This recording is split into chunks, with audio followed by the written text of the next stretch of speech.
Skunk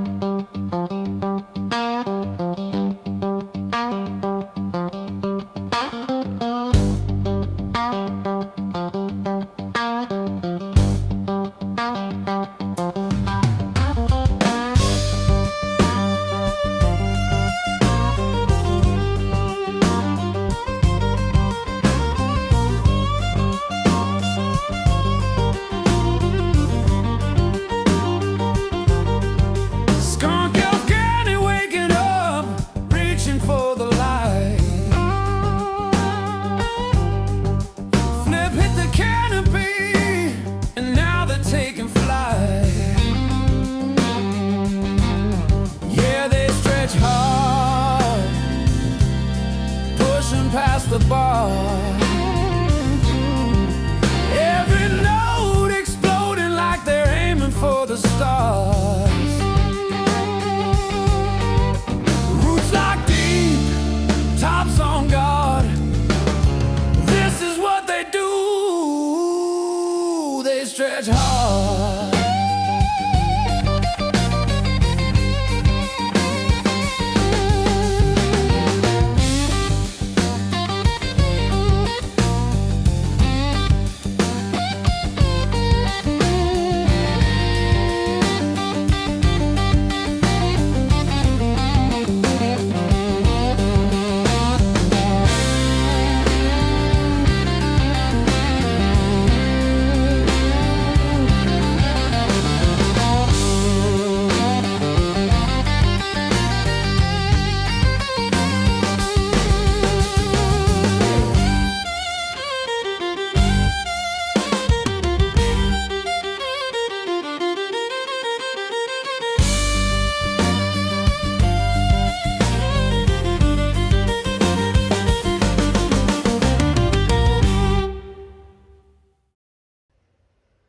Hello everyone, welcome to another episode of Jacob Cultivates.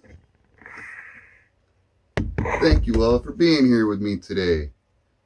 We're hanging out in the Vivo Sun 4x4 tent with this beautiful Skunk Afghani male. Let's get a little bit closer.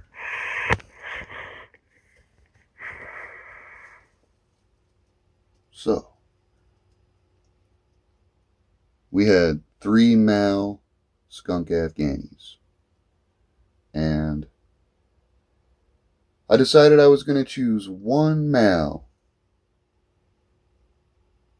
for the source of pollen that will be used with the female Skunk Afghani, which we're going to take a look at in a moment here.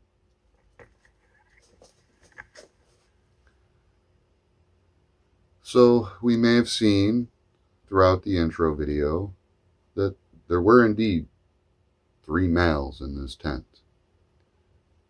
The 2 larger males I decided to cull. I decided that they were not to be used for the source of pollen for the females. Those 2 males exhibited very similar traits with one another. They were both very big plants, very dominant plants. This one was a slow grower in comparison to the other 2. It's been just a little bit more behind in its growth. Or maybe less behind in its growth would be the correct way to say that.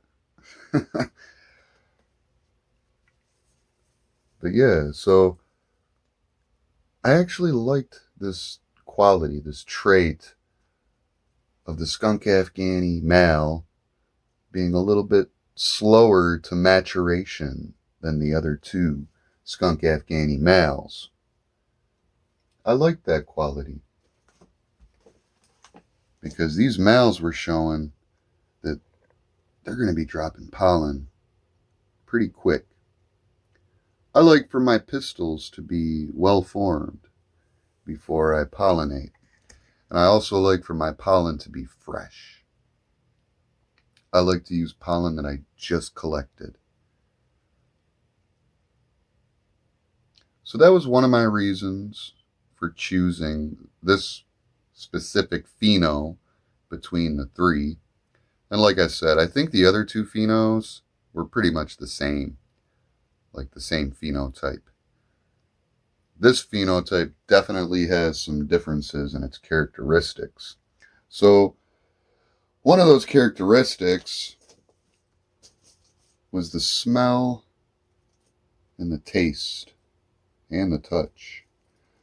I like to use my senses to feel the plant, specifically how it makes me feel.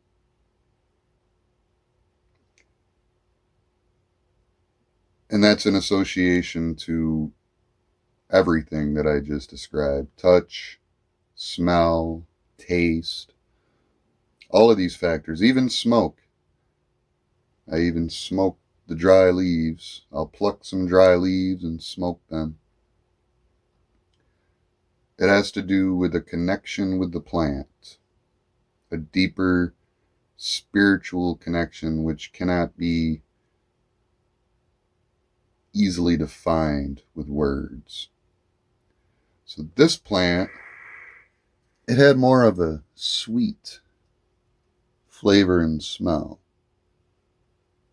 whereas the two larger males maintained a very pungent skunk smell, which is cool because this is Skunk Afghani. We want some skunk smell in there, right? Absolutely. I like the smell. I like the skunk. Don't get me wrong. But I also like that sweet aroma. It's my hypothesis that that sweet aroma may also attribute to sweeter smelling terpene profiles. Now, I don't know if this is the case for sure, but that's my logic.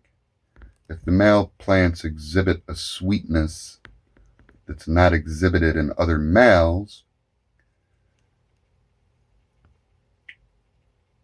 that might influence the terpene production in the females by way of carrying the traits that are desirable. So the traits in a male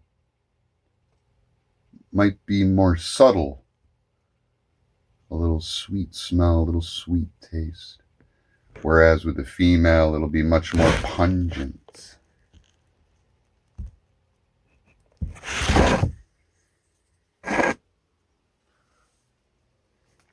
You guys like the selfie stick? JacobCultivates came to work without his lab jacket today. Well, I mean, I got it right here. I just didn't feel like wearing it.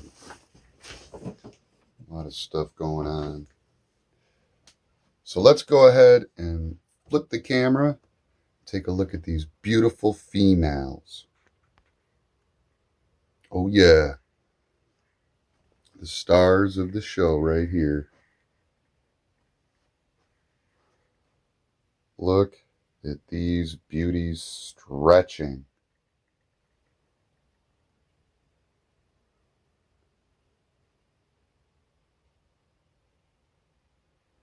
I'm going to zoom out a little bit. Got to get you guys a little bit of a distant shot, because in this grow room it's really tight. I don't have a lot of distance to be able to go far back. The best I can do is basically this, so you guys can see pretty much from the floor to where the lights are what's going on. So we have about since last night 17 inches from the highest tops to the tops of the light, and it might even be less than that now. It might be around 16 inches. So this is great because my minimum distance that I like is 18 inches. So we already have the 18 inches that we need. We already have it. My minimum, well, let's see. My maximum distance is 18 inches. I may have misspoke. Maximum. My minimum distance is generally 10 inches. So as long as these tops don't get closer than 10 inches, we'll be okay. I don't even like 10 inches. I prefer 12 to be the absolute maximum closeness to the lights. So our aim is around 15 inches, 14 or 15 inches, in my opinion, is optimal range.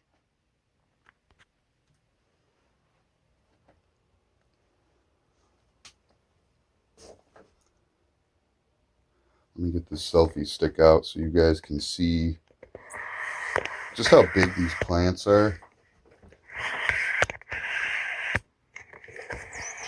Try not to make this too wobbly. I mean, I could just set the tripod up, you know. I guess that doesn't really work the way I was planning. It's hard to control this selfie stick when it's extended so far. But I'm a 5'8" man. I'm standing completely upright. And these tops, shit, they're up to my chest pretty much. Like you see that?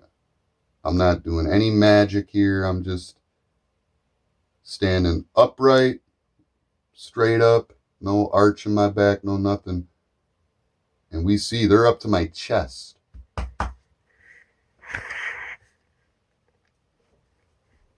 They're up to Jacob Cultivates' chest. Oh yeah. Oh yeah. The whole point in stating that is the fact that these plants are super tied down. They've got all kinds of net tie downs up in there.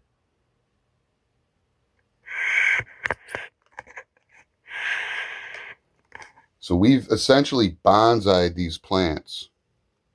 We've bonsaied them. And even with the first layer bonsai technique that I implement, we still have so much vertical growth that it's up to my chest. Okay, let's see.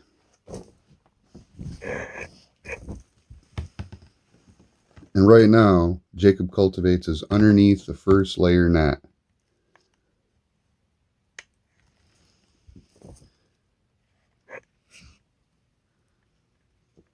That's pretty. Like a little light show in there. It looks magical. That does look cool, actually. We might have to add that in the intro.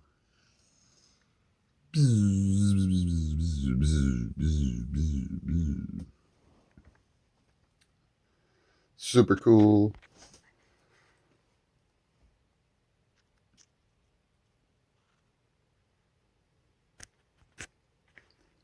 See all these tie downs?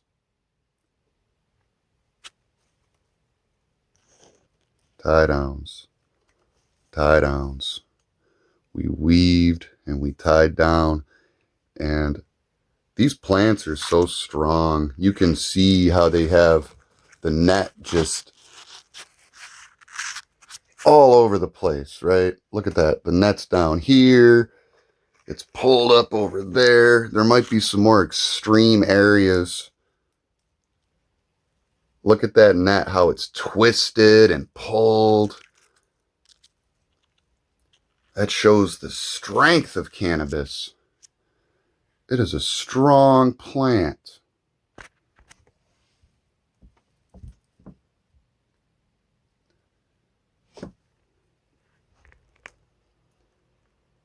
Two layers. The training layer and our vertical support layer. In between, this is going to be thick with bud. I will be going throughout the grow and searching for little offshoots that are a waste of energy, and I'll be removing those. Throughout flowering, there's always work to do because we want to maximize the energy from the overhead panel. The more undergrowth that we have that isn't growing desirable bud, it's just like scraggly undergrowth, that takes away from the top bud production. And that's what we want to avoid. But there still will be lots of bud in between these two nets because the light's still going to penetrate down in between this area. And we also have other tops that are coming from main lines like this, that's below that top net. And these will be pumping out really big buds. But these internodal shoots, well, they're going to act just like mains. They pretty much are mains at this point. That's what I was explaining in the previous episode regarding the auxin, the phytohormones. When we crush our meristem, it redistributes the auxin, which is responsible for the vertical growth. So auxin makes the main meristem grow tall and long, vertical. When you redistribute it by way of supercropping, it makes the plant go more bushy, kind of like a bonsai. And when you bonsai a cannabis plant, that's pretty much what it should look like. So I think I covered everything in this episode. It's pretty much just an update, letting you guys know what's going on. I didn't mention we are on week 2 of flowering for the Skunk Afghani. So after 1 week, the growth was down here. We're already up here in 1 week's time. So I expect we're going to see even more stretching with the Skunk Afghani.